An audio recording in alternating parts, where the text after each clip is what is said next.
بسم اللہ الرحمن الرحیم۔ Youth wing Pakistan social club Oman کے پلیٹ فارم سے اس ہفتے کی پاکستانی بیٹھک لے کر بلال مبشر آپ کی خدمت میں حاضر ہے۔ میری طرف سے تمام دیکھنے والوں کو محبت بھرا سلام۔ عمان میں بہت سارے لوگ مختلف شعبۂ زندگی سے تعلق رکھتے ہیں، درس و تدریس سے بھی منسلک ہیں اور بہت سارے دوسرے انتظامی امور میں بھی کام کر رہے ہیں، لیکن میرے آج کے جو خاص مہمان ہیں، اگر میں بات کروں کہ ان کے بنا ہمارا زندہ رہنا بہت ہی مشکل ہے تو غلط نہ ہوگا۔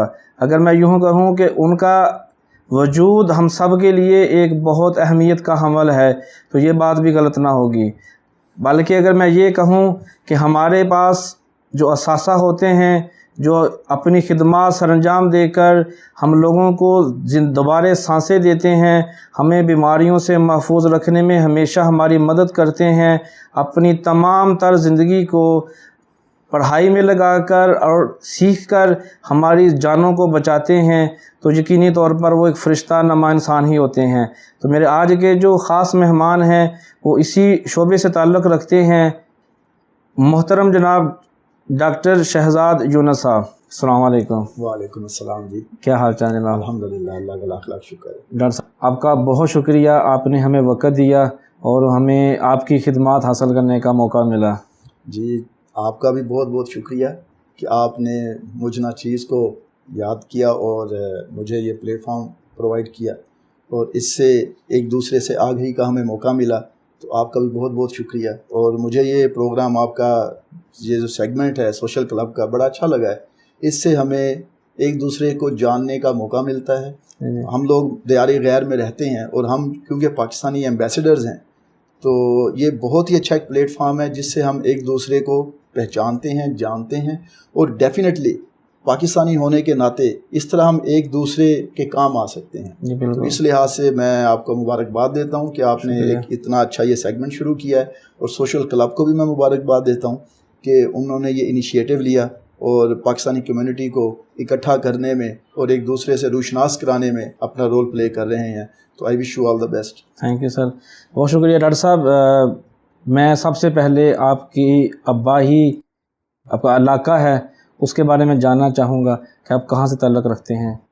جی میرا تعلق جو ہے وہ پنجاب کا ایک آخری جو ڈسٹرکٹ ہے سندھ کے بارڈر پر رحیم یار خان، اس کی ایک تحصیل ہے خانپور کٹورا، تو وہاں سے جی میرا تعلق ہے۔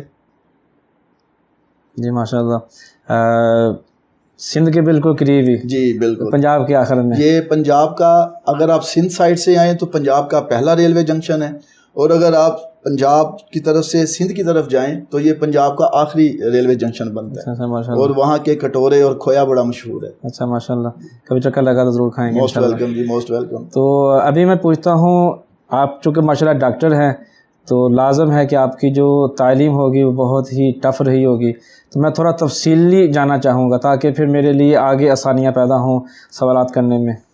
جی یہ کافی ایک لمبی اس کی داستان ہے۔ جو میں نے ابتدائی تعلیم مڈل تک حاصل کی وہ اپنے بلدیہ کا جو اسکول ہوتا ہے، حلقہ نمبر 2 تھا میرے اسکول کا نام، ہمارے محلے میں ہی تھا، تو وہاں سے میں نے حاصل کی۔ تو وہاں میرے 2 ٹیچرز، میں آج بھی ان کو یاد کرتا ہوں، انہوں نے بڑا رول پلے کیا۔ ایک ڈاکٹر جو ٹیچر ہمارے ظہور صاحب، جنہوں نے پرائمری تک مجھے سپروائز کیا اور پڑھایا، اور انہی کی مرہون منت مجھے موقع ملا کہ میں ڈیبیٹس میں آگے کنٹیسٹ کر سکوں۔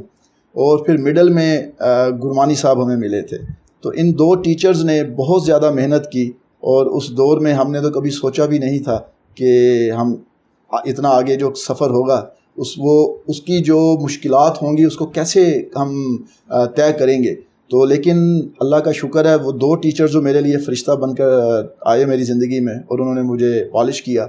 تو اس کے بعد میری مڈل جو بہاولپور بورڈ کا ایگزام ہوتا ہے اس میں میری الحمدللہ بورڈ میں پوزیشن تھی، تو اس کے بعد پھر آگے میرے لیے آسان ہو گیا۔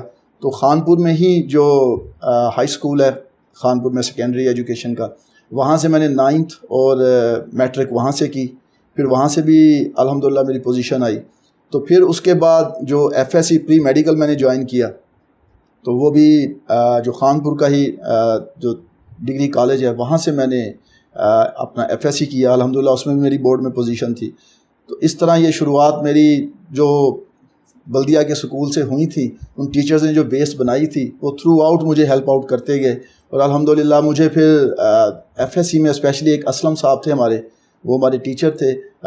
بیسیکلی وہ اسکول ٹیچر تو نہیں تھے لیکن وہ بائی پروفیشن وہ ایگریکلچرلس تھے، تو ان کا جو محکمہ زراعت سے ان کا جو تعلق تھا، لیکن کیونکہ میں ان کا محلے دار تھا تو وہ مجھے بڑے شوق سے ٹیوشن پڑھایا کرتے تھے اور فری آف کاسٹ پڑھاتے، تو آج میں ان کو ہمیشہ یاد رکھتا ہوں. تو اس کے بعد جو ایم بی بی ایس کے لیے میں نے نشتر میڈیکل کالج میں میرا داخلہ ہوا، تو 5 سال وہاں نشتر میڈیکل کالج میں الحمدللہ تھرو آؤٹ اچھے نمبروں میں فرسٹ ڈیو میں اللہ پاک نے کرم کیا، پاس ہوا میں. تو 99 ہمارا بیچ تھا، 2000 میں ہم نے پاس آؤٹ کیا. اس کے بعد 1 سال کی ہماری ہاؤس جاب ہوتی ہے جی. ہاؤس جاب کرنے کے بعد پھر ارادہ بنا کے اسپیشلائزیشن کرتے ہیں. اسپیشلائزیشن کرنے کے لیے F C P S part 1 دیا سرجری میں، اللہ کا شکر ہے وہ اللہ پاک نے پاس کیا. تو پھر باقی کی جو میری ٹریننگ ہے وہ میں نے Nishtar hospital, Ganga Ram Lahore, Mayo hospital اور سروسز ہاسپٹل سے میں نے کمپلیٹ کی. تو اس طرح یہ ایف سی پی ایس کی کمپلیٹ کرنے کے بعد پھر جو M C P S membership ہے college of physician and surgeons of Pakistan, اور F C P S fellowship of college of surgeons and Pakistan of physicians, F C P S جو ہے fellowship of college of physicians and surgeons of Pakistan. تو یہ میں نے الحمدللہ first time میں پاس کیا، اور اس کے بعد یہ سرجری کی فیلوشپ کی ڈگری حاصل کی.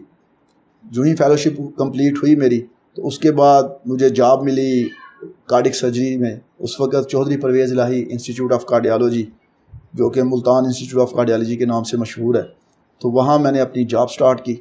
تو 2 سال میں نے کارڈک سرجری میں گزارے. تو ابھی آپ نے جیسے بولا کہ ڈیبیٹس میں، جی تو میں جہاں تک سن چکا ہوں یہاں پر آنے سے پہلے کیا ماشاءاللہ بہت اچھی ڈیبیٹ کرنے میں ماہر ہیں. تو اس کے پیچھے ہسٹری کیا ہے تھوڑا وہ جاننا چاہیں گے. پھر آپ کی جو ایکسٹرا ایکٹیویٹی جو تھیں وہ ان کی لمبی لسٹ ہے. مطلب میں جب لسٹ چیک کر رہا تھا، جو میں سن رہا تھا، جب تو بنا رہا تھا، تو مجھے پیپر چاہیے تھا، اور میرا پیٹرن نہیں ہے کہ میں پیپر لے کے بیٹھوں یہاں پر. اس لیے آپ سے میں سننا چاہوں گا کہ آپ کی وہ ساری ایکٹیویٹیز کے بارے میں. جی اصل میں ایسا ہے کہ جب میں تیسری جماعت میں تھا، جس کو ہم پنجابی میں تیجی جماعت جو ہم کہتے ہیں، تو اس وقت ایک دن جو ٹیچرز تھے ہمارے ظہور صاحب، وہ بیٹھے تھے تو وہ بات کر رہے تھے دوسرے ٹیچر صاحب سے، خورشید صاحب سے، کہ یار وہ اسٹوڈنٹ ویک آ رہا ہے تو اس میں ہم نے کوئی ڈیبیٹر تیار کرنا ہے. ابھی تک کوئی ڈیبیٹر مجھے ملا نہیں ہے، تو اس کے لیے میں بڑی آج کل کوشش کر رہا ہوں. تو انہوں نے ایسے ہی سرپرائز ٹیسٹ لیا ہم سب کلاس فیلوز کا. انہوں نے سب کو رینڈملی بلایا اور ہر کوئی آیا. تو جب میری باری آئی تو انہوں نے مجھے کہا کہ تو بھی کچھ سنا مجھے.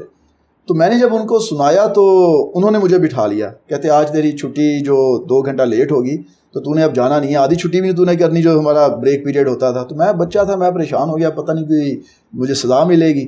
تو سر نے کہا نہیں، کہ ہم نے جو ٹیسٹ لیا اس میں تو اس پیمانے پر پورا اترا ہے جو کہ ایک اچھے ڈیبیٹر کے لیے ہوتا ہے. مجھے تو پتہ نہیں تھا ماشاءاللہ. تو پھر میں نے کہا جی میں اپنے ابو سے آپ کو پوچھ کر بتاؤں گا. ہم بچے تھے اور کوئی ایسا کنسیپٹ بھی نہیں تھا. تو پھر جب گھر آ کے میں نے بات کی اپنے جو انکلز تھے ان سے، اور انہوں نے کہا کہ نہیں یہ بڑی اچھی چیز ہوتی ہے، جاؤ اور ٹیچر سے کہو کہ آپ کو ٹرین کرے.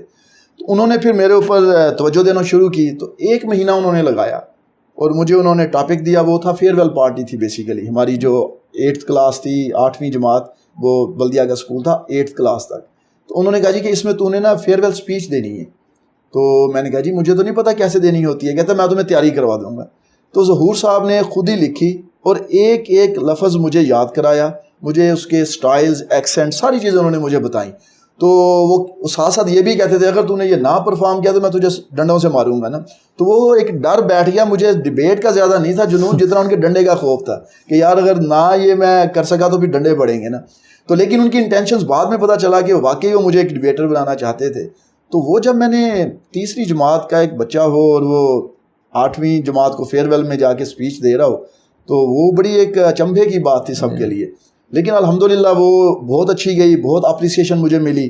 اس کے بعد کیونکہ میرے محلے کے لوگ، میرے ابو، میرے گھر والے بھی وہاں موجود تھے، محلے میں تو ہمارے اسکول تھا، انہوں نے مجھے بڑا بیک اپ کیا. تو اس کے بعد یہ سفر چل پڑا. پھر مجھے خود اس میں مزہ آنا شروع ہوا. تو میں نے بھی ٹیچر سے خود کہا کہ اب جہاں بھی آپ مجھے چاہیں تو آپ مجھے تیار کریں، میں انشاءاللہ جا کے پریزنٹ کروں گا.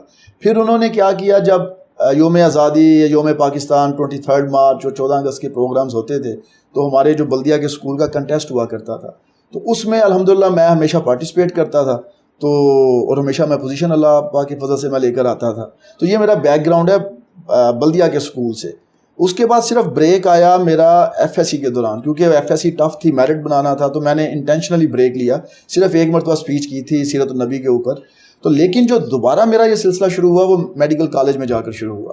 میڈیکل کالج میں جا کر پھر, کیونکہ نشتر میڈیکل کالج میں ایک ہماری ٹریڈیشن ہے, اینولی اسٹوڈنٹ ویک ضرور ہوتا ہے. اس کے علاوہ اقبال ڈے ہوتا ہے, اس کے علاوہ حسین ڈے ہوتا ہے, اس کے علاوہ سیرت ڈے ہوتا ہے. تو اس میں ریگولر وہ بڑا ڈیکلیمیشن ہوتا ہے پراپر.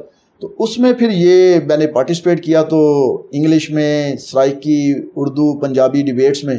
تو اس وقت وہ ظہور صاحب مجھے یاد آتے تھے, انہوں نے مجھے ساتھ میں یہ بھی بتایا تھا کہ بیٹا تقریر لکھنی کیسے ہوتی ہے. تو انہوں نے نہ صرف مجھے بولنا سکھایا اور مجھے ڈیبیٹ کرنے کا طریقہ سکھایا, بلکہ تقریر لکھنے کا طریقہ بھی انہوں نے بتایا. بلکہ میں یہ کہوں گا میرے اندر ایک جو رائٹر چھپا ہوا تھا, انہوں نے ان کی جو دور رس نگاہ تھی انہوں نے اسی وقت بھانپ لیا تھا. تو انہوں نے مجھے کہا تھا کہ جب بھی ضرورت پڑی اپنی تقریر خود لکھنا. تو الحمدللہ میں پھر مختلف بکس پڑھ کر اپنی تقریر خود ہی لکھتا تھا اور میں وہ کنٹیسٹ کرتا تھا. تو الحمدللہ تھرو آؤٹ 5 ایئرس نشتر میڈیکل کالج میں میں بیسٹ ڈیبیٹر سلیکٹ ہوتا رہا ہوں. جی آپ چیف ایڈیٹر بھی رہ چکے ہیں الحمدللہ. نشتر کا ایک میگزین ہمارا نکلتا ہے نشتر میگزین کے نام سے, تو مجھے وہ بھی آنر ملی کہ میں اردو ایڈیٹر, چیف ایڈیٹر اور میگزین سیکریٹری کی حیثیت سے میں نے 99 میں نشتر میگزین نکالا. اور نشتر نے ہی مجھے پلیٹ فارم پرووائڈ کیا کہ میں پھر آل پاکستان جو ڈیبیٹنگ کنٹیسٹ تھا اس میں میں نے پارٹیسپیٹ کیا اور الحمدللہ میں نے وہاں فرسٹ پوزیشن لی. تو اس طرح یہ ڈیبیٹنگ کنٹیسٹ نے مجھے نہ صرف اسٹوڈنٹ لائف میں مجھے فائدہ دیا, بلکہ جب میں پریکٹیکل لائف میں آیا اور جب میں نے اپنے باقی لائف شروع کی اور باقی ایکٹیویٹیز شروع کی ادر دین میڈیکل پروفیشن, جو ایکسٹرا کریکولر ایکٹیویٹیز ہوتی ہیں اور جو ہیومینٹی کے لیے جتنا بندہ چیریٹی ورک کرتا ہے, اس میں مجھے ان ڈیبیٹس نے, حتیٰ کہ ایون جب میں یہاں آ گیا ہوں تو یہ ابھی تک یہ چیزیں مجھے الحمدللہ ہیلپ آؤٹ کر رہی ہیں. جی بالکل. تو یہ ڈیبیٹس میں تو آپ نے ٹاپ پوزیشن حاصل کی. آپ یونیورسٹی یا کالج دور میں بھی آپ ٹاپ پوزیشن لے چکے ہیں؟ جی الحمدللہ. میں ڈیبیٹس میں تو میں نے بتایا کہ میں بیسٹ ڈیبیٹر رہا ہوں الحمدللہ. باقی جو ایکڈیمک کیریئر ہے میں بورڈ میں پوزیشن میری رہی ہے, اور جو ہمارا میڈیکل کالج ہوتا ہے اس میں ہمارے جو 250 کی ہماری کلاس تھی تو اس میں الحمدللہ میرا نمبر ہمیشہ ٹاپ 10 میں رہا ہے. تو ہمیشہ ہمارے میڈیکل کالج میں یہ ہوتا ہے کہ پاس ہو جانا بہت بڑی غنیمت سمجھا جاتا ہے. تو اللہ کے فضل سے ہمیشہ ٹاپ 10 میں رہا ہوں. اور اس کے ساتھ ساتھ ہماری جو پوسٹ گریجویشن ہوتی ہے یہ بہت ٹف ہوتی ہے, اور اس میں بھی الحمدللہ میں نے اللہ کے فضل سے فرسٹ اٹیمپٹ میں ہی اللہ پاک نے میری یہ ساری جو پوسٹ گریجویشن ہے وہ کمپلیٹ کرائی, اور ٹائملی سارا جو سرجیکل ریزیڈنسی کا پروگرام تھا وہ کمپلیٹ ہو گیا. ایسے تو کہتے ہیں کہ ڈاکٹر کی جو پڑھائی ہوتی ہے بہت مشکل اور طویل ہوتی ہے. اتنے سارے کاموں کے درمیان ان کاموں کے لیے وقت نکالنا کتنا مشکل کام ہے.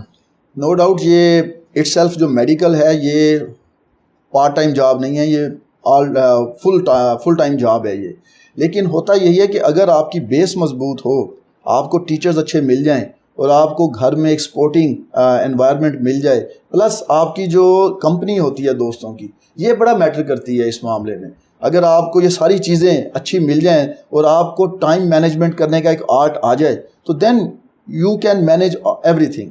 اور اس میں یہ بھی بینیفٹ ہوتا ہے کہ یہ چیزیں پھر آپ کی جو پرائمری آپ کی رسپانسبلٹی ہے یہ آپ کو اپلفٹ کرتی ہے پھر.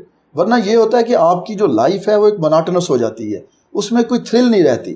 میڈیکل کا کام کر کے پڑھ کے آپ ایک یونی ڈائریکشنل آپ کا ٹنل ویژن ہو جاتا ہے.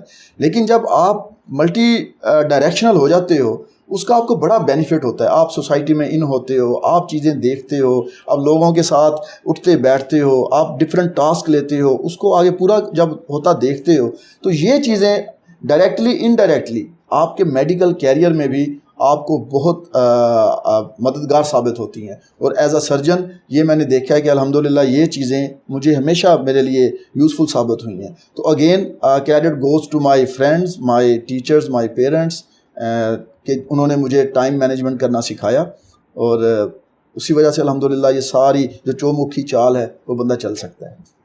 ماشاءاللہ جی, بہت اچھا لگا آپ کے بارے میں جان کے. ماشاءاللہ آپ بہت اچھے ڈاکٹر ہونے کے ساتھ ساتھ ایکسٹرا ایکٹیویٹیز میں بھی اور بہت اچھے ڈیبیٹر بھی رہ چکے ہیں. تعلیم میں بھی ٹاپر ہیں اور آپ ایکسٹرا ایکٹیویٹیز میں بھی ٹاپر ہیں. آپ انٹرویوز بھی کرتے رہے ہیں, آپ کا چیف ایڈیٹر بھی رہ چکے ہیں, تو میرے لیے اور زیادہ آپ کے لیے آپ سے بات کرنا اور آپ سے سیکھنا میرے لیے اور اچھا رہے گا. تو ابھی ہم آتے ہیں عمان کی جانب. تو آپ عمان میں کب تشریف لائے تھے؟ عمان میں جی میں 14 جنوری 2010 میں میں عمان آیا تھا, اور تب سے لے کر اب تک الحمدللہ اچھا, یہاں سلسلہ چل رہا ہے. تو یہ آپ کو اپرچونٹی کیسے ملی؟ اپرچونیٹی مجھے اس طرح ملی کہ یہاں ان کو ڈاکٹرز چاہیے تھے سرجری کے فیلڈ میں. ٹھیک ہے. تو سرجری کے فیلڈ میں یہ ہوتا ہے کہ اسپیسیفکلی وہ لوگ ان کو چاہیے ہوتے ہیں جو کہ ٹیچنگ میں, کیونکہ یونیورسٹی ہے, ٹیچنگ میں اور پریکٹیکل ورک میں دونوں میں وہ اپنا جو سارا چیزیں وہ کور کر سکتے ہیں, اور ان کے پاس ایٹ اے سیم ٹائم اس کا ایکسپیرینس بھی ہو, ٹیچنگ کا بھی ہو اور پلس پریکٹیکل, کیونکہ یہاں ہم نے ایمرجنسی آپریشنز کرنے ہوتے ہیں, پلس جو ٹراما ہوتا ہے روڈ سائڈ ایکسیڈنٹس کے کیسز, وہ جو کہ بڑے ہی چیلنجنگ کیسز ہوتے ہیں جس میں لائف از ایٹ رسک اور سیکنڈز میں آپ نے ڈیسیژن لینے ہوتے ہیں, تو وہ والا فیلڈ, اور پلس ان کی جو یونیورسٹی کے اپنے جو میڈیکل کالج ہیں ان کے اسٹوڈنٹس کو ٹیچ کرنا, پلس ان کے جو پوسٹ گریجویٹ اسٹوڈنٹس ہیں جو کہ اپنے اپنے فیلڈ میں اسپیشلائزیشن کر رہے ہیں اور سرجری کے فیلڈ میں جو کر رہے ہیں, ان کو بھی نہ صرف ٹیچ کرنا تھیوریٹیکلی بٹ پریکٹیکلی ان کو سکھانا. تو ان کو اس طرح کے لوگ چاہیے ہوتے ہیں. تو اس کے لیے یہ ان کا جو ڈیمانڈ ہوتا ہے اس کو فلفل کرنے کے لیے بڑی لمیٹیڈ ایک ونڈو ہوتی ہے جس میں وہ لوگ فٹ ہوتے ہیں. تو فارچونیٹلی جو میرے سی وی تھی ان کی ڈیمانڈس کے اوپر پوری ہو رہی تھی. اس کے بعد پھر جو پراپر ان کا انٹرویو ہوتا ہے, اس انٹرویو میں پھر کوالیفائی الحمدللہ کیا, اور اس طرح میری یہاں جاب ہوئی ہے جی الحمدللہ. تو آپ کیسا محسوس کرتے ہیں عمان میں آ کر, کہ عمان کے ماحول اور یونیورسٹی کا ماحول کیسا لگا آپ کو؟ یہ جی میں یہ سمجھتا ہوں کہ میں اللہ تعالیٰ کا چاہوں بھی تو شکر ادا نہیں کر سکتا کہ جس طرح کا اللہ تعالیٰ نے مجھے ماحول دیا, جس طرح مجھے یہاں عزت ملی ہر لحاظ سے.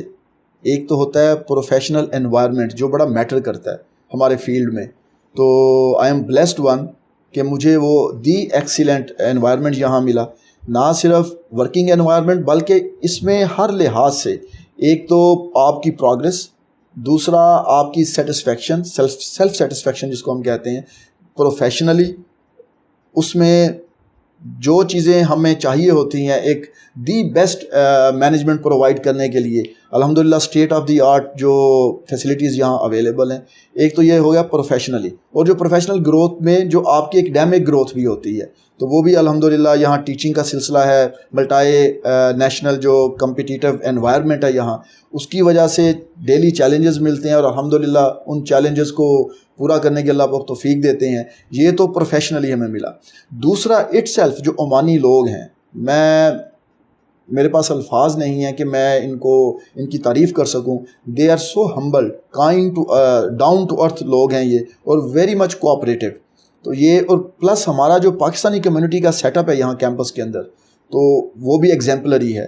تو میری جتنے بھی اپنے دوستوں سے جو کہ دنیا کے مختلف حصوں میں اس وقت جاب کر رہے ہیں, وہاں کے نیشنلز بھی ہو چکے ہیں, جب بات ہوتی ہے تو کنکلوژن یہی نکلتا ہے کہ عمان از دا بیسٹ. اور میرے فریکوینٹلی دوست آتے ہیں یہاں وزٹ کرتے ہیں, تو وہ جب یہاں کا ماحول دیکھ کر جاتے ہیں تو دے ریئلی امپریسڈ.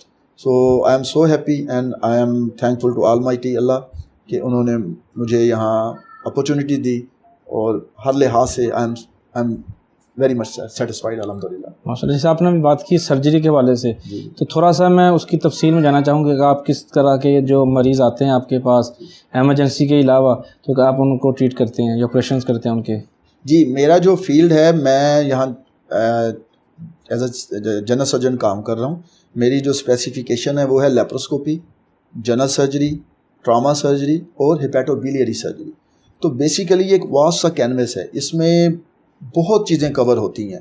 تو میں اگر آپ کی سمپل انڈرسٹینڈنگ کے لیے ایکسپلین کرنا چاہوں تو اس طرح ہے کہ آپ اس کو 2 حصوں میں ڈیوائڈ کر سکتے ہیں. ایک وہ کام جو میں الیکٹیولی صبح کے وقت ریگولر آپریشن تھیٹرز میں کرتا ہوں, وہ ہر طرح کے جو آپریشن ہیں, اسپیشلی جو آج کل لیپروسکوپی ہے, کیمرے کے ذریعے ہم آپریشن کرتے ہیں, اس میں پتے کی پتھری ہے, پتا کا آپریشن ہے, اس میں ہرنیا ہے, اپینڈکس ہے, چھوٹی آنت, بڑی آنت, اس کے ہم سارے آپریشنز کرتے ہیں. اور اس کے ساتھ ساتھ جو میرا اسپیشل میری جو ٹیم ہے ہیپیٹوبیلیری ٹیم ہے، اس میں ہم جگر کے، لبلبے کے اور جو بیلیری سسٹم ہے اس کے ہم سارے، اور یہ میجر سرجری سمجھی جاتی ہے اور یہ کافی چیلنجنگ اور ڈیفیکلٹ سرجری ہوتی ہے، وہ ہم روٹین میں صبح کے ٹائم کرتے ہیں۔ اور ایک ہماری ہوتی ہے آن کال، جو ایمرجنسی ہم سروسز دیتے ہیں۔ ایمرجنسی سروسز میں جتنے بھی لوگ آتے ہیں ایکیوٹ پریزنٹیشن کے ساتھ، اس میں کسی کی آنت اگر خدا نخواستہ پھٹ چکی ہو، کسی کو خدا نخواستہ اپینڈکس کا اٹیک ہوا ہو، یا سوزش ہو گئی ہو، یا بلیڈنگ ہو رہی ہو، یا جو روڈ ٹریفک ایکسیڈنٹس ہوتے ہیں جو کہ انفارچونیٹلی کافی کامن ہے یہاں پر، جس میں ڈیتھ ریشو بہت زیادہ ہے اسپیشلی یوتھ میں، تو وہ سارے آپریشن ہم کرتے ہیں۔ اور خدا نخواستہ اگر کوئی فائر آرم انجری ہو جائے یا کوئی سٹیب وونڈز ہو جائیں تو وہ ساری، تو دو طرح کی یہاں ہم سرجری کرتے ہیں، ایک الیکٹیو جو ڈے ٹائم میں ہم کرتے ہیں جس میں نے بتایا کہ ہر طرح کے ہم آپریشن کرتے ہیں، کیمرے کے ذریعے بھی اور اوپن سرجری کے ذریعے بھی، اور جو ایمرجنسی میں ہم جتنی بھی ایمرجنسی کے آپریشنز ہوتے ہیں وہ سارے الحمدللہ ہم یہاں کرتے ہیں، اور اگین جو رزلٹس ہیں الحمدللہ ہمارے یہاں بہت ہی اعلیٰ ہیں، اور پیشنٹس جو ہوتے ہیں شفا یاب ہو کر جاتے ہیں ماشاء اللہ۔ تو یہاں پہ میں ضرور پوچھنا چاہوں گا کہ پتا، اپینڈکس، یہ جو مریض ہوتے ہیں ان سب کے، وہ بہت ساری پریشانیوں میں گرے رہتے ہیں آپریشنز کو لے کے، اور پھر ان کو کچھ ڈر بھی رہتا ہے جائیں نہ جائیں، کنفیوژن بھی رہتی ہے۔ تو آپ ان جو پتے کے یا اپینڈکس کے جو چھوٹی آنت بڑی آنت کے جو مریض ہیں، آپ ان کے بارے میں کیا کہنا چاہیں گے، کیا مشورہ دیں گے آپ ان کو؟ جی ایسا ہے کہ یہ جو پین ہے، جو درد، یہ ایک طرف سے تو بیماری کی علامت ہے اور دوسری طرف یہ بلیسنگ ان ڈسگائز ہے۔ وہ اس طرح کہ اگر یہ پین نہ ہو تو کئی بیماریاں ایسی ہیں جو چلتی رہتی ہیں، انسان کو پتہ نہیں چلتا، اور جب وہ فرسٹ ٹائم وہ سب اپیئر ہوتی ہیں تو اس وقت اتنی ایڈوانس ہو چکی ہوتی ہیں کہ اس کا ٹریٹمنٹ ممکن نہیں رہتا۔ اس لیے میرا مشورہ یہی ہے، کیونکہ تھوڑے سے ٹائم میں سب کچھ ایکسپلین نہیں کیا جا سکتا، تو میرا مشورہ یہی ہے کہ اسپیشلی اگر ہم آئیں پتے کی پتھری کی طرف، آج کل یہ بہت کامن ہے کہ لوگ جب جاتے ہیں اپنا ٹیسٹ کروانے، سی ٹی اسکین یا الٹرا ساؤنڈ یا کوئی بھی ٹیسٹ کروانے جاتے ہیں کسی اور مقصد کے لیے، لیکن ساتھ ہی ان کو پتہ چلتا ہے کہ ان کی پتے کی پتھری بھی ہے، تو وہ بیچارے پریشان ہو جاتے ہیں۔ ہمارے پاس یہاں پاکستانی کئی لوگ آتے ہیں تو وہ پریشان ہو جاتے ہیں کہ اب ہم کیا کریں، تو وہ جتنے لوگوں کے پاس جاتے ہیں ان کو اتنے ہی مشورے ملتے ہیں۔ تو اس میں حقیقت یہ ہے کہ یہ جو پتے کی پتھری ہے یہ بیسیکلی 8 to 10% جو ورلڈ پاپولیشن میں کامن ہے، یعنی کہ 100 میں سے 8 سے 10 لوگوں میں یہ نارملی ہوتی ہے۔ لیکن اس کے ساتھ ساتھ اس بیماری کی یہ بھی ایک بیوٹی ایک ہے، اس کا جو ایک اپنی کریکٹرسٹک ہے کہ 80% لوگ جن کو پتے کی پتھری ہوتی ہے وہ اپنی ساری زندگی کسی بھی مسئلے کے بغیر گزار سکتے ہیں، کسی بھی آپریشن کے بغیر وہ اپنی زندگی گزار سکتے ہیں، لیکن اگر ایک مرتبہ بھی کسی بھی مریض کو جس کے پتے کی پتھریاں ہیں ایک مرتبہ بھی درد ہو جائے پیٹ کے اوپر والی سائڈ پر تو اس کا پھر آپریشن بنتا ہے، اور آپریشن اگر نہ کروائیں تو چانسز اس کی پیچیدگیوں کے بہت زیادہ ہو جاتے ہیں۔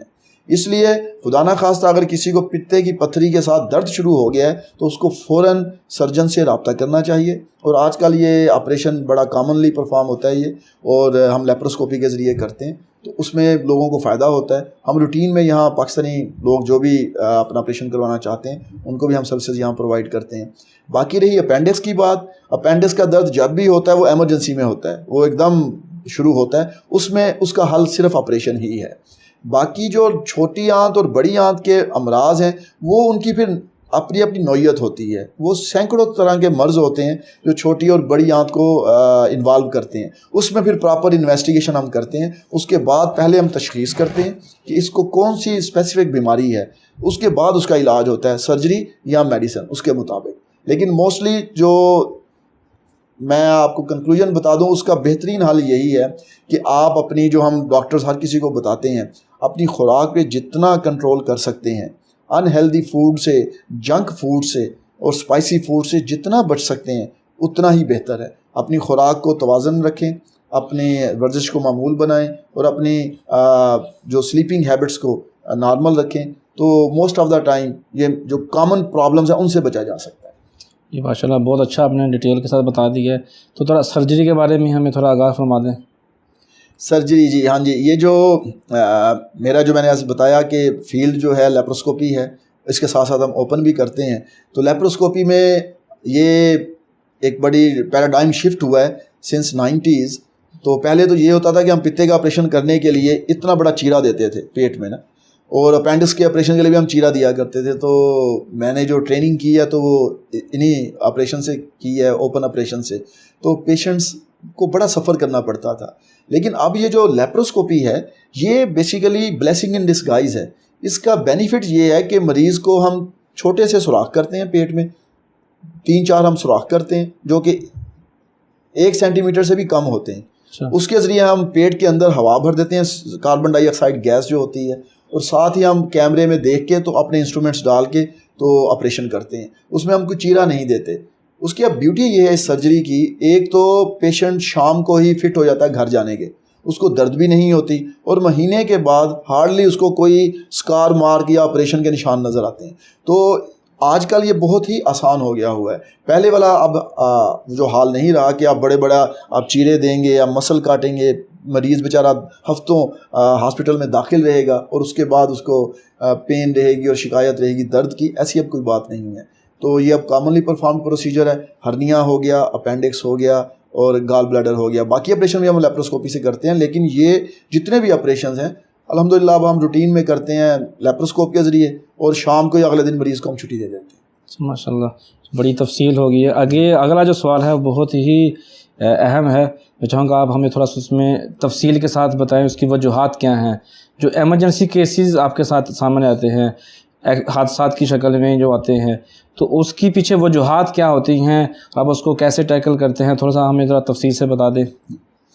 ایسا ہے کہ بینگ اے ٹراما سرجن یہ بڑا المیہ ہے. جو میں نے جس چیز نے مجھے ہمیشہ ہم سب کو ڈسٹرب کیا ہے عمان میں, وہ یہاں کا جو ایکسیڈنٹ ریٹس ہیں. اور ایکسیڈنٹ اتنے زیادہ ہوتے ہیں, اور اس میں سب سے زیادہ جو پرابلمز ہوتے ہیں وہ یوتھ ہوتی ہے جو کہ افیکٹ ہوتی ہے. اور بڑا دکھ ہوتا ہے کہ بالکل ایک نارمل ہیلدی پرسن جو کہ تھوڑی دیر پہلے بالکل ٹھیک ہوتا ہے اور اگلے ہی لمحے انفارچونیٹلی اس کا ایکسیڈنٹ ہوتا ہے. تو وہ ہمارے پاس جب آتا ہے تو انفارچونیٹلی بعض اوقات یا تو وہ معذور ہو جاتا ہے انفارچونیٹلی, یا پھر وہ اس کی زندگی جو ختم ہو جاتی ہے, اور جو بچ جاتے ہیں ان کی لائف میزریبل رہتی ہے.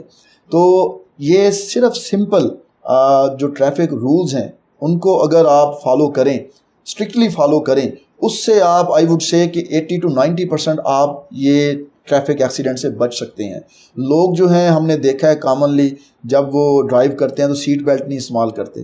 اکثر ہم نے دیکھا ہے کہ جو ساتھ میں پیسنجرز ہوتے ہیں, فرنٹ سیٹ پیسنجرز یا بیک سیٹ پیسنجرز, وہ سیٹ بیلٹ نہیں جو لگاتے جب سفر کرتے ہیں. اسی طرح جو بچے ہیں, بچوں کی جو اسپیشل کار سیٹس آتی ہیں لوگ وہ استعمال نہیں کرتے. تو ہوتا کیا ہے جب ایکسیڈنٹس ہوتا ہے تو یہ وہ بیچارے ہوتے ہیں, غلطی تو یا ڈرائیور کی ہوتی ہے یا اپوزٹ کار کے ڈرائیور کی ہوتی ہے, لیکن یہ سارے اپنی چھوٹی سی غلطی کی وجہ سے جو سیٹ بیلٹ انہوں نے نہیں باندھی ہوتی اس وجہ سے بیچارے حادثے کا شکار ہوتے ہیں اور زندگی بھر کے لیے اپاہج ہو جاتے ہیں. یہ ایک کامن ہم نے چیز دیکھی ہے. اور دوسرا, کئی لوگوں سے جب ہم ہسٹری لیتے ہیں کہ بھی کیسے ہوا, تو وہ وہی ہیسٹ میکس ویسٹ. تو لوگ جلدی میں اپنا گھر پہنچنا چاہتے ہیں, اور کوئی کہتا ہے کہ جی غلطی سے مجھ سے سگنل جو ہے میں نے وائلیٹ کر دیا رول, میں نے ریڈ سگنل کراس کر لیا, یا میں نے اوورٹیکنگ کرتے ہوئے میں نے سگنل نہیں دیا, جو بھی کامن جو ہوتی ہیں مسٹیکس ہیومنس کی, اس وجہ سے چھوٹی ایک سیکنڈز کی جو مسٹیک ہوتی ہے وہ انسان کو زندگی بھر کے لیے اپاہج بنا دیتی ہے. اور اگر خدا نہ خواستہ جس کی ڈیتھ ہوتی ہے وہ ینگ پرسن ہوتا ہے, اس کے اوپر پوری فیملی ڈیپینڈ کر رہی ہوتی ہے, تو وہ بیچارے سفر کرتے ہیں. اس کے ساتھ ساتھ جو اگلی کار والے ہوتے ہیں جو کہ بالکل ٹھیک ڈرائیونگ کر رہے ہوتے ہیں, یہ لوگ ان کو بھی ہٹ کرتے ہیں. اور جو چیز ہم نے یہاں دیکھی ہے پیڈسٹرین, یہ جو ایکسپیرٹس بیچارے ہوتے ہیں, اسپیشلی جو برکا ریجن ہے وہاں سے ہمارے پاس بہت سارے کیسز آتے ہیں. وہ بیچارے جب روڈ کراس کر رہے ہوتے ہیں تو وہ کیئرفل نہیں ہوتے, اور لوگ جو ڈرائیونگ کر رہے ہوتے ہیں اس کو روڈس پر 120 140 کی سپیڈ پر, تو وہ ہٹ ہوتے ہیں بڑے ویری بیڈلی. اور جب ہمارے پاس آتے ہیں تو پولی ٹراما کے ساتھ موسٹ آف دا ٹائم وہ ایکسپائر ہو جاتے ہیں. اور اس کے علاوہ ہم نے ایک کیٹیگری یوتھ کی یہ بھی دیکھی ہے جو ڈرنک کر کے انفارچونیٹلی ڈرائیو کرتے ہیں. وہ خود تو اپنے آپ کو نقصان پہنچاتے ہیں اس سے, لیکن اس کے ساتھ ساتھ جو دوسرے لوگ ہوتے ہیں ان کو بھی وہ نقصان پہنچاتے ہیں. تو میرا جو مشورہ ہے, کائنڈلی جب بھی آپ سفر کریں سیٹ بیلٹ ضرور لگائیں. اس سے کبھی بھی آپ اس کو اگنور نہ کریں. جب بھی روڈ کراس کریں بڑی تسلی کے ساتھ رائٹ لیفٹ دیکھ کر, اور جب بھی ڈرائیو کریں آپ کیئرفلی ڈرائیو کریں اور رولز اینڈ ریگولیشنز کو فالو کریں. تو یہ وہ چیزیں ہیں جو ہم ایزیلی ایوائڈ کر سکتے ہیں اگر ہم قانون کو ہم فالو کریں. ادروائز اس طرح کے پیشنٹس ان کی بڑی مزری ہم دیکھتے ہیں انفارچونیٹلی۔ بہت شکریہ جی، بہت تفصیل سے آپ نے بات کی۔ تو یہ تو ہو گیا آپ کا پروفیشن، آپ کی تعلیم کے بارے میں ہو گیا۔ ایک ایسی چیز جس نے مجھے انسپائر کیا وہ ہے آپ کے اندر ایک ایسی خوبی جو بہت کم لوگوں میں ہوتی ہے۔ اگر میں بڑے بڑے ناموں کی بات کروں، عبدالستار ایدھی کی خوبی، عمران خان صاحب کی خوبی، محمد علی صاحب کی خوبی، اور اس طرح کے بہت نام ایسے ہیں جن میں وہ خوبی پائی جاتی ہے، وہ جو انسان کہیں سے حاصل بھی نہیں کر سکتا، کہیں سے چھین بھی نہیں سکتا، کہیں سے تعلیم بھی نہیں لے سکتا، وہ ہوتی ہے چیریٹی کی۔ یہ آپ کے اندر خوبی کہاں سے آئی، کیسے آئی؟ اور ایک جہاں تک میں نے سنا ہے کہ آپ ایک بہت اچھا ویژن رکھتے ہیں، ایک پلان ہے آپ کا، تھوڑا سا ہمیں اس کے بارے میں آگاہ کیجیے۔ جی بلال صاحب، آپ نے جو سوال پوچھا ہے وہ بڑا مشکل ہے اس کو ٹو دی پوائنٹ جواب دینا۔ کوشش کروں گا کہ اس کو جسٹیفائی کر سکوں۔ ایک شعر مجھے یاد آ گیا کہ ہم درد بن کے درد نہ بانٹا تو کیا جیے، ہم درد بن کے درد نہ بانٹا تو کیا جیے، کچھ درد دل بھی چاہیے انسان کے لیے، جینا بھلا کیا اس کا جو اپنے لیے جیے، جیتا تو وہ ہے جو کہ ایک غیر کے لیے مرے۔ دیکھیں، ہم انسان ہونے کے ناطے دیکھیں ہم انسان کے ساتھ مسلمان ہیں، ٹھیک ہے، اور یہ ہماری جو ہماری ڈیوٹی ہے، ہمارا دین ہمیں سکھاتا ہے، اور وہ ہے ہیومینٹی، کہ درد دل کے واسطے پیدا کیا انسان کو، ورنہ عبادت کے لیے کچھ کم نہ تھے کر لو بیاں، کہ ہم انسان کا دکھ درد بانٹتا ہے۔ تو میں نے زندگی میں بچپن سے لے کر اب تک جو میں نے دیکھا ہے کہ انسان کے جو دکھ اور درد ہیں ان کا مداوع کرنا اتنا مشکل کام نہیں ہے، اگر ہم اپنے نبی پاک صلی اللہ علیہ وآلہ وسلم کی زندگی کو، ضابطہ حیات کو فالو کریں تو ان سے ہمیں ایک چیز ہی ملتی ہے، وہ ہے گونگ، ٹھیک ہے، اور قربانی دینا۔ اور اگر آپ اس چیز کو فالو کر لیں اور انسانیت کے دکھ درد بانٹنے میں لگ جائیں تو پھر اللہ تعالیٰ کی جو غیبی فورسز ہوتی ہیں وہ ہمیشہ آپ کو وہ ہیلپ آؤٹ کرتی ہیں۔ تو میں نے یہ دیکھا بچپن سے ہی کہ کیونکہ جس طبقے میں سے میں نے میرا تعلق ہے، بچپن سے دیکھا والد صاحب مزدوری کرتے تھے اور کتنی مشکل ہوتی تھی ان کو ہمارے اخراجات برداشت کرنے میں، اور کتنی مشکل ہوتی ہے آپ جب آگے آپ کے ایمز ہائی ہوں اور آپ کو آگے رکاوٹیں جب ملتی ہیں، پھر جب کوئی آپ کو ہیلپ آؤٹ کرتا ہے اور آپ کو فیسیلیٹیٹ کرتا ہے تو آپ کے راستے کتنے آسان ہو جاتے ہیں۔ کرنے والی ذات اللہ کی ہوتی ہے، لیکن آپ ایک انسان ہونے کے ناطے اس کا ذریعہ بن جاتے ہیں۔ تو یہ میں نے بچپن سے یہ جو اسٹوڈنٹ لائف سے ہی میں نے یہ کام دوستوں، کیونکہ ہمارا ایک گروپ ہوتا تھا دوستوں کا، ہم ایک ہی کیٹیگری سے بلانگ کرتے تھے، تو ہم نے سٹارٹ کیا اپنے آپ سے کہ یار ایک دوسرے کو ہیلپ کرتے ہیں، پھر محلے سے یہ کام شروع کرتے ہیں۔ وہ جب ہم نے دیکھا کہ اس کا امپیکٹ بہت اچھا آنا شروع ہو گیا، پھر جب ہم کالج لائف میں شروع ہوئے تو ہم نے پھر پیشنٹس کے لیے فنڈ ریزنگ سوسائٹی بنا لی۔ تو وہ اس وقت ہم نے دیکھا کہ جو لیکیمیا کے پیشنٹس ہوتے تھے، تھیلیسیمیا کے پیشنٹس ہوتے تھے، یا وہ مریض جو ان کو آپریشن کے پیسے نہیں ہوتے تھے، تو ان کی جب ہم مل کے، ہماری جیب سے تو ایک لمیٹڈ پرسنٹیج آتی تھی، یا ہم جب کنٹریبیوٹ کرتے تھے اور لوگوں سے ڈونیشن لیتے تھے، اس کا جب ہم امپیکٹ دیکھتے تھے، لوگ صحت یاب ہو کر جا رہے ہیں، کسی کے اگر گھر میں کوئی تنگی ہے وہ دور ہو رہی ہے، کسی کے مسائل حل ہو رہے ہیں، تو اس کا بھی ایک اپنا نشہ ہے۔ پھر تو آپ جو اس فیلڈ میں آگے بڑھتے جاتے ہیں تو آگے قدرت والا آپ کی ہیلپ کرتا ہے، اور جب آپ کو ریزلٹس ملتے ہیں تو آپ کی تشنگی اور بڑھتی جاتی ہے۔ تو یہ تھرو آؤٹ اسٹوڈنٹ لائف میں پھر ہم نے چیریٹی کے ڈفرینٹ اپنے پروجیکٹ شروع کیے، فرینڈس کے ساتھ مل کر اپنی کلاس کے لیول پر۔ پھر جب ہم پروفیشنل ہو گئے تو پھر ہم نے اپنے گروپس بنا لیے کہ ہم نے پاکٹس لے لی کہ یہ کام ہم نے اپنے ذمہ لے لیا۔ تو اس طرح پھر اسٹوڈنٹس کا، کیونکہ I was always part of دو سوسائٹیز، یہ بھی آپ کے اوپر اللہ کی ایک بلیسنگ ہوتی ہے کہ آپ کو اللہ تعالیٰ ان لوگوں کے ساتھ اٹیچ کر دیتا ہے کہ جو چیریٹی کا کام کرتے ہیں، جو انسانیت کے لیے تگ و دو کرتے ہیں۔ تو میری یہ خوش قسمتی رہی ہے کہ جب میرے پاس سورسز نہیں بھی ہوتے تھے تب بھی میں ان آرگنائزیشنز کا حصہ ہوتا تھا ایز اے ووکل پرسن۔ تو وہ میں نے جب اس کا رزلٹس دیکھا تو پھر اللہ سے دعا کیا کرتا تھا، یا اللہ جب میرے اوپر آسانیاں آئیں تو مجھے توفیق دینا کہ میں بھی یہ کام کر سکوں۔ تو الحمدللہ جو اب جب آسانیاں آئی ہیں تو اس سلسلے کو پھر بڑے لیول پر شروع کیا ہے. تو کرتے کرتے اب یہ چیزیں ہو گئی ہیں کہ وہ ایک پھر شعر یاد آ جاتا ہے کہ بازوق طبیعت کو اس وقت بھی ٹھیس پہنچتی ہے جب ذوق تلاطم باقی ہو اور سامنے ساحل آ جائے. اب تو یہ خواہش ہوتی ہے کہ کون سی ایسی گھڑی ہو کہ اللہ تعالیٰ کو، کیونکہ یہ جو انسانیت کا راستہ ہے یہ اللہ تعالیٰ کو راضی کرنے کا سب سے آسان طریقہ ہے.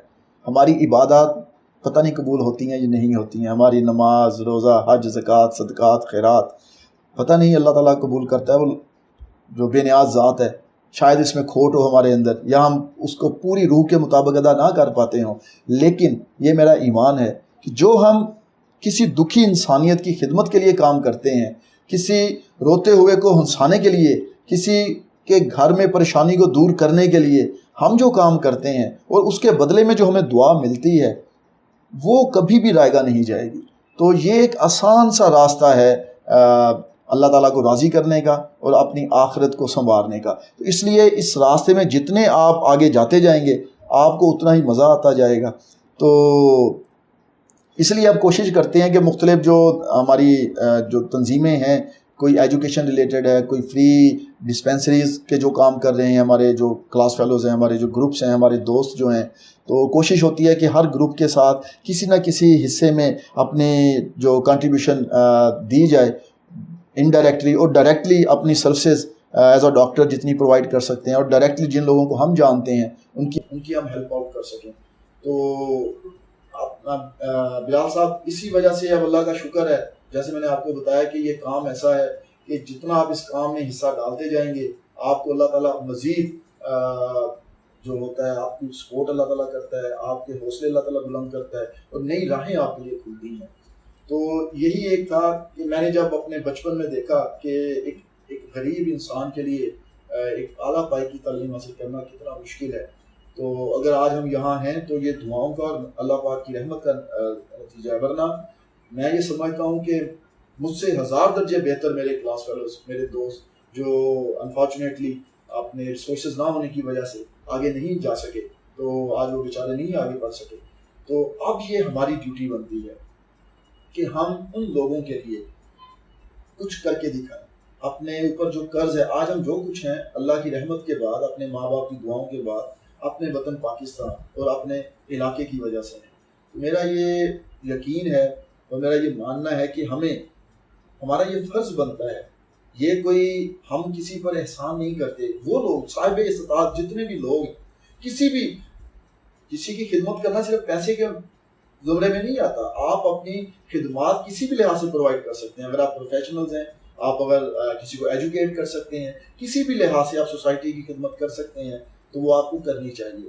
تو اسی وجہ سے میں نے جب سارا دیکھا کہ محرومی کیا کیا ہوتی ہے، میری ایک جو خواہش ہے کہ اپنے علاقے میں ایک ایسا ٹیچنگ انسٹیٹیوٹ بناؤں جو کہ آکسفورڈ کیمبرج لیول کی ایجوکیشن ایک تحصیل لیول پر پرووائڈ کر سکے، اور اس میں جتنے بھی ڈیزرونگ لوگ ہیں، جو غریب ہیں، جو یتیم ہیں، مسکین ہیں، یا نیگلیکٹڈ کمیونٹی کے بچے ہیں، ان کو فری آف کاسٹ ایجوکیشن دی جائے اور اس کے ساتھ ساتھ سوسائٹی کی تعلیم و تربیت بھی کی جائے.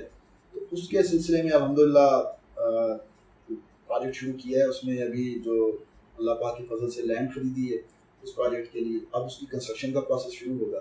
تو اس کے بعد جب یہ کنسٹرکٹ ہو جاتا ہے تو دین وہ جو پورا ایک کنسیپٹ ہے ہاؤس آف ویژن کا، اس کو اس میں امپلیمنٹ کرنا ہے اور ان لوگوں کو ایڈریس کرنا ہے جو کہ اعلیٰ تعلیم کے لیے سوچتے تو ہیں بیچارے لیکن افورڈ نہیں کرتے. اور ہمارا جو یہ فرض ہے کہ ان لوگوں کو ہم فیسیلیٹیٹ کریں.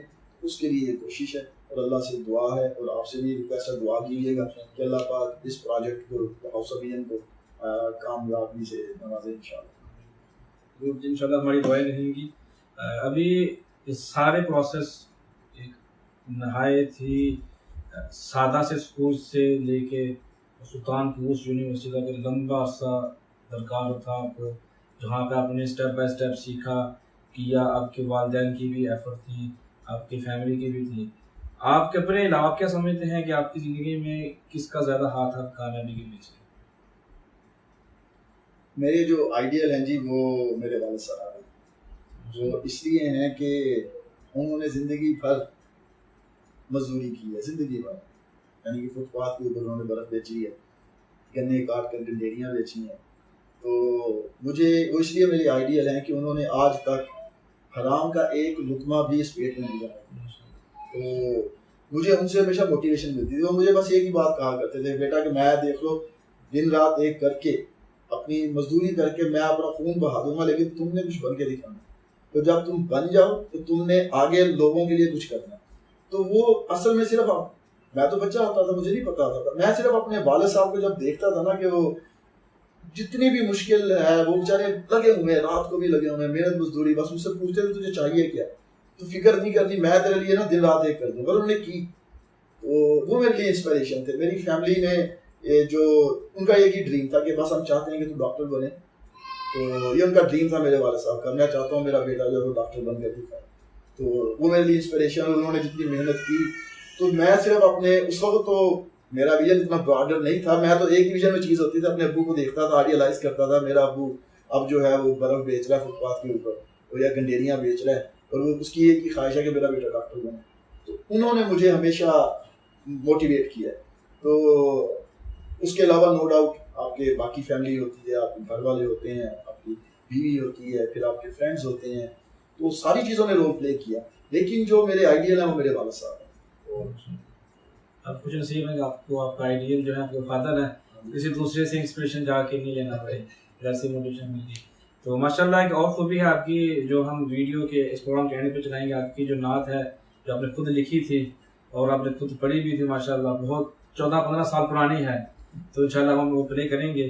جاتے وقت آپ ہماری کمیونٹی جو عمان میں مقیم ہیں اور جو مریض ہیں آپ ان کے لیے کیا پیغام دینا چاہیں گے؟ جو ہماری پاکستانی کمیونٹی ہے، مجھے بڑی خوشی ہوتی ہے جب بھی کبھی کبھی ان سے ملاقات ہوتی ہے کسی اوکیزن پر، تو میں ان کو ایک میسیج دینا چاہتا ہوں، اسپیشلی صاحب حیثیت لوگوں کو، کہ اے دنیا کے عظیم انسانوں، بھید پاؤ اڑانوں کا، تم تو دنیا سنوار لوگے مگر کون وارث بنے گا آسمانوں کا. تو ہمیں اللہ تعالیٰ کی دی ہوئی نعمتوں میں سے وہ جس صورت میں بھی ہیں ہمارے پاس آگے بانٹنا چاہیے، لوگوں کے دکھ درد کو شیئر کرنا چاہیے، اور یہ ہمارے لیے بہت ضروری ہے.